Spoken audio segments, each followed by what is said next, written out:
Salut tout le monde. Aujourd'hui je vais vous faire la leçon 2 de mes tutos de programmation, voilà.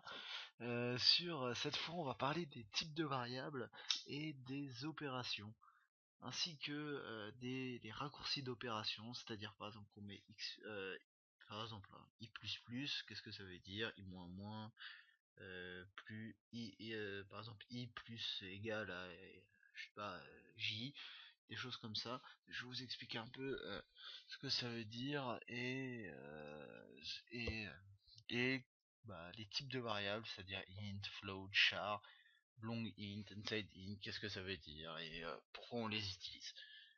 Alors faut savoir qu'il y a plusieurs types de variables. Donc tout d'abord je vais commencer par un type de variable particulier qu'on a utilisé dans la dernière vidéo. Donc c'est le int. Donc qu'on place un int est une variable. Donc c'est un entier pour le coup. Par exemple 5 est un int, moins 2 est un int, 0 est un int, tout ce qui est entier est un int. Si vous voulez utiliser des chiffres à virgule, il va falloir utiliser une autre variable qu'on appelle le float. Alors float, ça va être par exemple 0,2, je sais pas, 10,8, voilà, donc ça va être des chiffres à virgule, des décimaux, chiffres décimaux, voilà. Ensuite, vous aurez, d'ailleurs, je vais laisser écrire le truc au-dessus, par exemple 5 ici, je vais mettre un point virgule, float, je vais mettre 0,2, on s'en fout, franchement, on s'en fout, c'est juste pour vous expliquer. Vous avez le char, donc le char, ça va être un caractère, donc par exemple, A est un caractère, B est un caractère, C est un caractère, D est un caractère. On a, euh, on a 26 caractères. Donc maintenant, on va pouvoir parler de quelque chose qui est un peu plus compliqué. C'est pas très compliqué, mais c'est un peu plus poussé. C'est-à-dire qu'il faut réfléchir 2 secondes, quoi. Un int va de moins 32 768 à plus 32 768. C'est-à-dire, je vais vous expliquer ça tout de suite. Ici, je peux pas mettre un int de 32 769.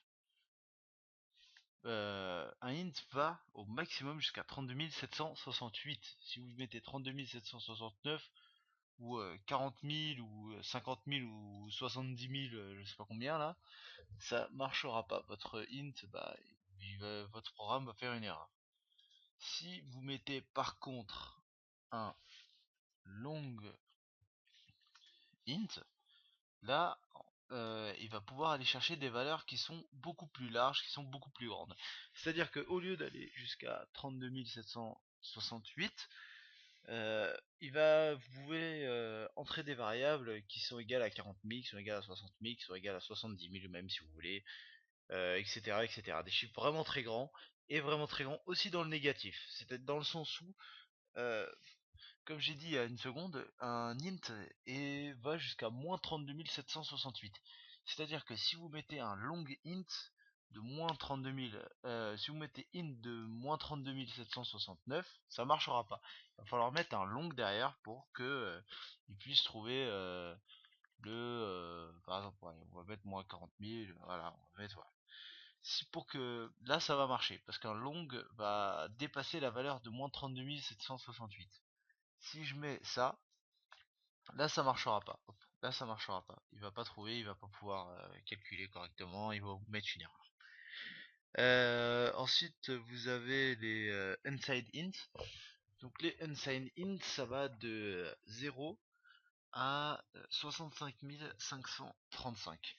Donc c'est à dire que vous avez n hop, unsigned int, voilà, int, ah, donc unsigned int, ça va de 0 à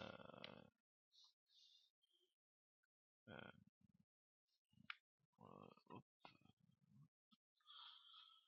j'arrive plus à faire la flèche là, what the fuck. Ok, ça ne fait plus marcher. Ah, à 65 535, je crois, c'est ça. Si je me souviens bien. 535, ouais. Donc ça, c'est les inside int. Si vous voulez aller plus loin, il va falloir faire une combinaison. C'est-à-dire qu'il va falloir faire un... Pour aller au-dessus de 65 535, par exemple, pour aller jusqu'à 70... pour aller jusque là, vous allez mettre un inside long int. Vous voyez ce que je veux dire? Ça c'est long, hein, ici. Un inside long int. Il va falloir combiner plusieurs choses. Voilà. Ensuite, là on va passer aux opérations. Donc les opérations. Alors, déjà, vous verrez sûrement si vous commencez à coder et que vous chercherez sûrement des informations sur internet, vous allez souvent, mais vraiment très souvent, tomber sur ça. Et moi, au début, je comprenais pas ce que ça veut dire. X++, j'avais aucune idée de ce que ça voulait dire. En fait, X++, ça veut dire X égale à X plus 1. Voilà, c'est quoi ça? X plus 1. C'est à retenir parce que c'est vraiment quelque chose qui est utilisé partout dans les simplifications de code, etc. pour éviter d'avoir des X égale à X plus 1. Genre, hop, X plus, c'est beaucoup plus rapide, c'est beaucoup plus simple. X moins moins, ça va être la même chose, mais en négatif. Donc si je fais ça, c'est égal à X égale à X moins 1. Vous avez plein d'autres choses que vous allez trouver sur internet aussi. Par exemple, X plus égal. Ça veut dire X. Oui, c'est ça, pardon. X égale à.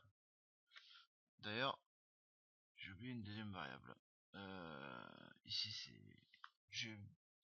voilà. Par exemple, vous allez avoir ça. Ça, je vais mettre des virgules ici parce que sinon on va pas comprendre ce que ça veut dire. Voilà. Pour ceux qui regardent la vidéo à partir de maintenant.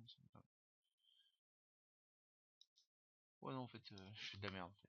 Bon, on va voir x, par exemple, x plus égal à y. Donc ça, en fait, ça va être x égal à x plus y. Vous voyez ce que je veux dire? En fait, dans le code, ça va être interprété comme ça. Ça va être interprété par x. Votre programme va être comme ça. À x plus y. Voilà. Si vous tapez x plus égal à y, ça va mettre x égal à x plus y pour votre programme. Ensuite, si vous voulez faire x moins égal à y, ça va vous donner x égal à x moins y. Si vous mettez x avec un... Alors ça, je vais écrire quand même, c'est bon. Si vous voulez mettre x... il est où le... Ouais, voilà, il est là. Hop, x chapeau y. Ça va... Chapeau y avec un égal, bien sûr. Je suis bête. Là, vous allez pouvoir faire... ça va être x égale à x à la puissance y. Vous avez plein de tricks comme ça. Par exemple, x fois égale. Ça va être y. Ça va être le même système. Ça va être x égale à x fois y. Si vous avez un slash au milieu qui veut dire diviser, vous aurez si vous avez x slash égal à y, ça va être égal à x égale à x divisé par y. Ça sera aussi simple que ça. Ça sera pas plus compliqué. C'est vraiment très simple et au début j'aurais bien aimé voir une vidéo qui pouvait m'aider sur ça. Et je trouvais aussi que c'était important d'en parler parce que si je continue mes tutos, je pense que c'est essentiel d'avoir une idée de ce que c'est que des variables, d'avoir une idée des opérations qu'on peut effectuer avec des variables et de comprendre un peu tout ça. Sur ce, je vous remercie beaucoup pour votre vidéo, Oui, je vous remercie pour votre vidéo. Hein. Je vous remercie beaucoup pour avoir passé du temps à regarder ma vidéo. Si vous avez des questions, vous pouvez laisser des commentaires en dessous. Livrez un like et abonnez-vous à ma chaîne si vous voulez suivre le reste des tutos. Sur ce, à plus les gens.